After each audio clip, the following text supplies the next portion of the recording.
Surrounded by the freezing, violent currents of the San Francisco Bay, Alcatraz Island stood as the final stop for the 1950s American justice system. It was designed to house the most notorious and guarded inmates in the country, men like George Machine Gun Kelly, Robert Stroud, and Al Capone. For 29 years, the prison's golden rule held firm.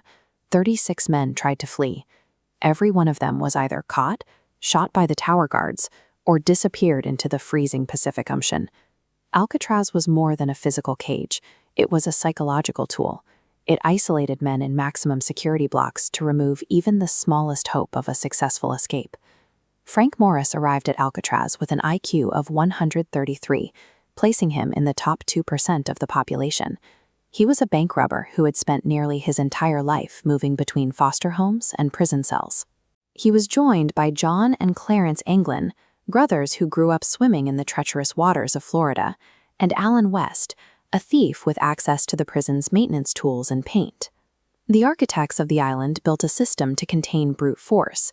They hadn't designed for an inmate with a genius-level intellect who had 6 months to study the prison's microscopic flaws.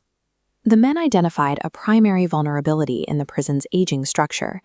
Decades of salty ocean air had slowly corroded the iron and weakened the concrete across the facility. Every night during the prison's music hour, Morris played his accordion as loudly as possible. Behind the noise, the men used stolen spoons and an improvised drill made from a broken vacuum motor to chip away at the unreinforced concrete around their cell vents. To hide the holes from the guards' daily inspections, they painted fake grills out of cardboard and carefully placed them over the damaged vents. Once through the walls, they reached an unguarded 3-foot-wide utility corridor full of plumbing pipes that ran directly behind their cells.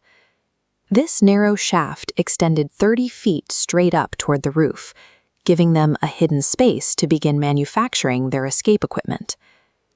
The prison's own structural decay provided the inmates with the space and tools they needed to work outside the view of the guards. Leaving the cell block was only the first step. To reach the mainland, they had to cross 1.5 miles of water, where currents were strong enough to drag a man into the open ocean. Using his maintenance access, Alan West systematically stole over 50 military-grade canvas raincoats and smuggled them into their secret workspace. The men used the prison's hot steam pipes to melt and seal the rubber coating from the coats. Through this process of vulcanization, they bonded the material into a 14-foot inflatable raft and custom life vests. Working in the shadows of the utility corridor, the inmates had successfully built a functional sea vessel inside one of the world's most secure prisons. To survive, they needed a head start, but Alcatraz guards conducted head counts at strict intervals, and an empty bed would trigger the alarms instantly. They used concrete dust, soap, and toilet paper to sculpt realistic dummy heads, using stolen paint and hair swept from the barbershop floor to give them a lifelike appearance. On the night of June 11th, a massive storm hit the bay. As the lights went out, the men placed the decoys on their pillows and squeezed through their walls. Alan West was forced to stay behind when he couldn't break through his vent in time, but the others climbed the plumbing pipes 30 feet to the roof. They crept across the roof, slid down a bakery pipe, and scaled 2 barbed wire fences. On the shoreline, they used a concertina to inflate their raft and pushed off into the fog.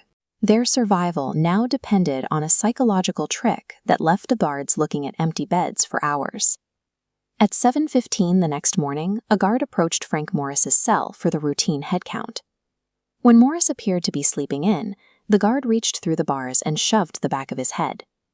The painted dummy head rolled off the pillow and hit the concrete floor.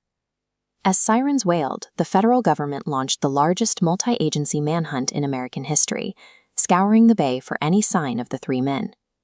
In a single morning, the flawless record that had stood for 29 years was gone. The most secure prison in the world had been breached by 3 men using spoons and raincoats. Investigators eventually found a shredded raincoat, a makeshift wooden paddle, and a packet of photos, but they found no bodies in the bay. In 1979, the FBI officially closed the case, concluding that the men had likely drowned in the freezing currents. However, the mystery persisted.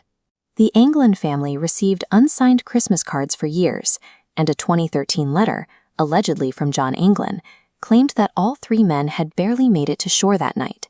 DNA testing on the letter was inconclusive, leaving the ultimate fate of the escapees unknown. Regardless of whether they perished in the bay or vanished into South America, the result was the same. The prison island was no longer defined by its walls, but by the one mystery the FBI could never solve.